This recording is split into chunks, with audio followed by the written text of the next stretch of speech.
നമസ്കാരം. എൻ്റെ പേര് ലിംനേഷ്. കക്കോടിയാണ് സ്ഥലം. ഞാനിപ്പോൾ ട്രീറ്റ്മെൻറ്റ് നടത്തിക്കൊണ്ടിരിക്കുന്നത് പള്ളിപ്പൊയിൽ എന്ന് പറഞ്ഞ സ്ഥലത്താണ്. ഞാൻ അച്ഛന് വേണ്ടിയിട്ടാണ് ട്രീറ്റ്മെൻറ്റ് ചെയ്തുകൊണ്ടിരിക്കുന്നത്.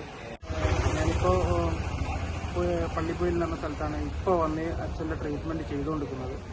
ഇതിന് മുമ്പ് ഞങ്ങളിപ്പോൾ ഒരു 1.5 വർഷത്തോളം ഞാൻ ഈ ട്രീറ്റ്മെൻറ്റ് ഞങ്ങളിപ്പോൾ ഫോളോ അപ്പ് ചെയ്ത് വരികയാണ്. എൻ്റെ അച്ഛന് ഗ്ലൂക്കോസിൻ്റെ പ്രയാസമായിട്ടായിരുന്നു ആദ്യമായിട്ട് നമ്മൾ ഇതിലേക്ക് സമീപിച്ചത്. എനിക്കിതിനെക്കുറിച്ച് ഒന്നും അറിയില്ലായിരുന്നു. ഞാൻ ഇതിന് മുമ്പ് എൻ്റെ അച്ഛന് ഒരുപാട് ഇംഗ്ലീഷ് മെഡിസിനും പല 2-3 ഡോക്ടേഴ്സിനെ കാണിച്ചാണ്.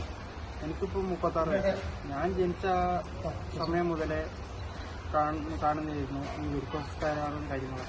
പക്ഷേ അതിനുശേഷം പിന്നീട് അത് ട്രീറ്റ്മെൻറ്റ് അതിൽ കാണിക്കുന്ന സമയത്ത് കുറവ് വരും. അത് കഴിഞ്ഞതിന് ശേഷം പിന്നീട് ആ മെഡിസിൻ നമ്മൾ നിർത്തുന്ന സമയത്ത് വീണ്ടും അധികരിക്കുന്ന അവസ്ഥയാണ്. അതിനുശേഷമായിരുന്നു നമ്മൾ ഇതിൻ്റെ ഒരു പരസ്യം ആദ്യമായിട്ട് എനിക്കിതിനെക്കുറിച്ച് ആരും ഒന്നും പറഞ്ഞില്ല. ഞാനിതിൻ്റെ ഒരു പരസ്യം കണ്ടിട്ടായിരുന്നു ആദ്യമായിട്ട് സമീപിച്ചത്.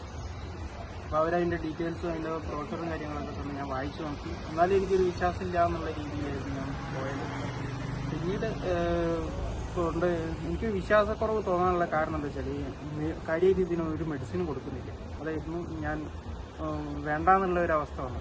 പിന്നീട് നമ്മളിത് 2-3 മാസത്തോളം നമ്മൾ തുടർച്ചയായിട്ട് ആഴ്ചയിൽ ഒരു ദിവസം നല്ല രീതിയിൽ വരാൻ തുടങ്ങിയപ്പോൾ അതിൻ്റെ റിസൾട്ട് കാണാൻ തുടങ്ങി. 1-2 തവണ കാണിച്ച സമയത്തൊന്നും നമുക്ക് ഒരു നീഡിൽ വെക്കുന്നത് മാത്രമേ കാണുന്നുള്ളൂ. പക്ഷേ അതിലൊരു റിസൾട്ടൊന്നും കണ്ടില്ല.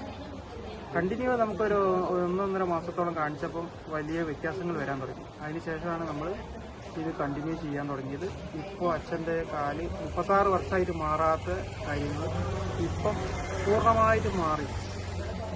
എന്നാലും ശരീരത്തിൻ്റെ പ്രതിരോധശേഷി എന്നുള്ള രീതിയിൽ അച്ഛൻ ഇപ്പോഴും നമ്മളത് ഫോളോ ചെയ്ത് കാണിച്ചുകൊണ്ടുപോകും. ഇപ്പം എൻ്റെ അച്ഛൻ, എൻ്റെ അമ്മ, ഭാര്യ, എൻ്റെ മകൻ, ഞങ്ങളെല്ലാവരും ഈ ഒരു ചികിത്സയിലേക്ക് ആയി മാറിയിട്ടുണ്ട്. കാരണം എന്താ വെച്ചാൽ ഇതിലേറ്റവും വലിയ ബെനിഫിറ്റ് എന്താ വെച്ചാൽ നമ്മൾ ഒരുപാട് മരുന്നുകളൊന്നും കഴിക്കില്ല. രണ്ടാമത്തെ എന്താ വെച്ചാൽ ചികിത്സയ്ക്കുള്ള നമുക്ക് ഒരു സാധാരണക്കാരാണ്, സാമ്പത്തിക പ്രയാസമൊക്കെ ഉള്ളവരാണ്. അപ്പോൾ നമുക്ക് സാധാരണ ഈ ഒരുപാട് ചികിത്സാ ചെലവും കാര്യങ്ങളും ഇതിന് വരുന്നില്ല. എനിക്ക് മനസ്സിലായ എൻ്റെ ഒരു എക്സ്പീരിയൻസാണ് ഞങ്ങളുടെ അടുത്ത് ഷെയർ ചെയ്യുന്നത്.